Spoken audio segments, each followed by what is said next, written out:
Hello, fellow peasants. Today I'll be reviewing Castle Freak.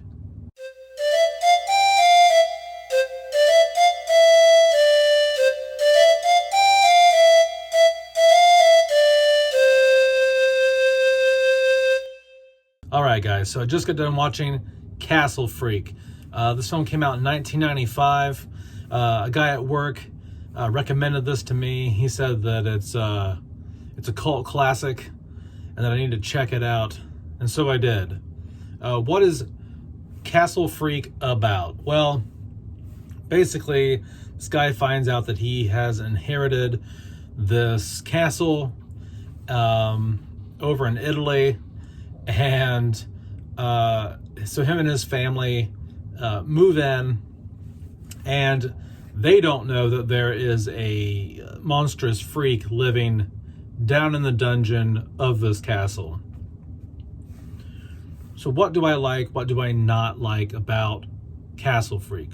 First of all, what I like about the film is the cinematography. Even though this was shot in 1995, this film looks like it could have been shot in 1975.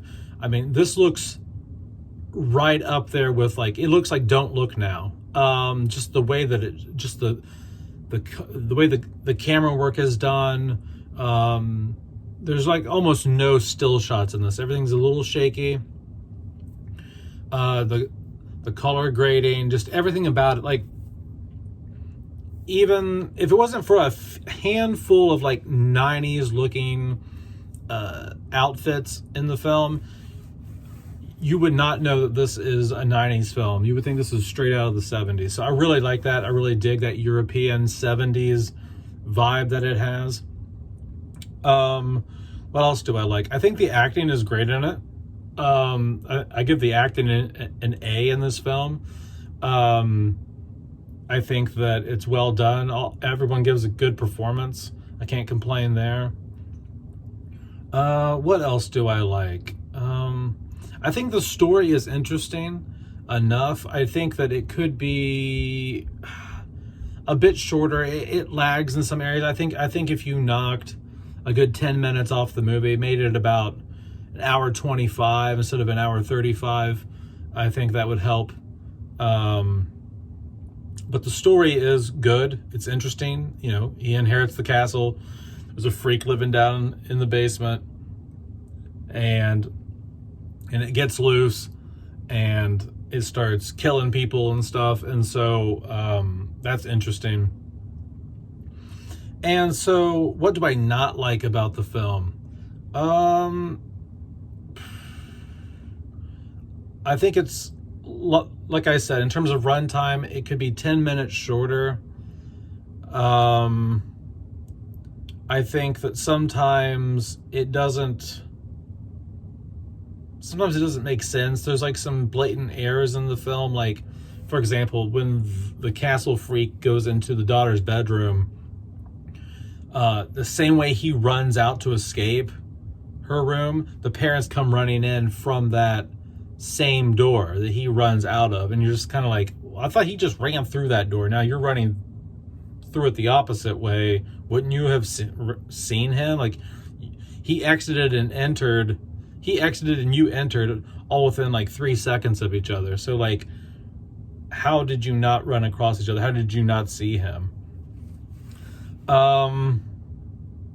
Some of the storyline wasn't super clear, but clear enough. You know, I think there just could have been a little more explanation about certain things, like the background of the family and stuff like that. But overall, I think the story was okay. It was good. The monster in this, let's go back to what I like about the film, because my only critique really is the runtime and some of the inconsistencies in the story. But another thing I like about the film is the monster, the castle freak.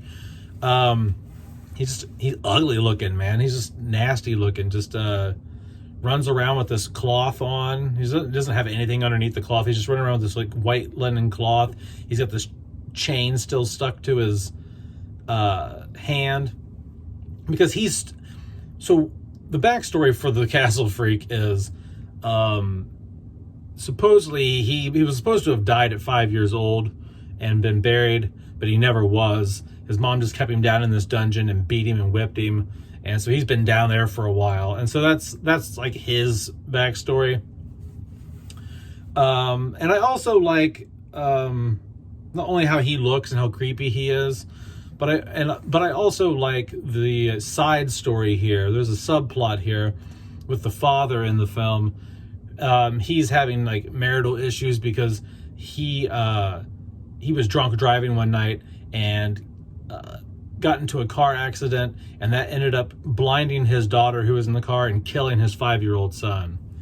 And so there's like a parallel there between like his 5-year-old son dying, and supposedly the castle freak was supposed to have died when he was 5 years old. So there's some sort of like, you know, mirroring there of their two stories. But yeah, guys, all in all, what would I recommend this movie? Maybe, I don't know. I might have to like check it out again, like give it one more watch maybe to fully recommend this. As of right now, I would say it's a 5 out of 10. It's right in the middle. It's right in the middle there. If it was like a 6 out of 10, I'd say go ahead and watch this. Give it a try. But 5 out of 10 is just kind of like, it's a gamble. Like, it's an hour and a half you might not get back. It's just right on the edge of sucking. It's right on the edge there of sucking. But it was just entertaining enough. It just barely inched past the line of, I won't turn this off.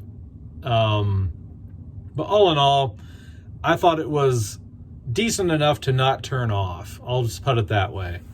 But that's my review for Castle Freak.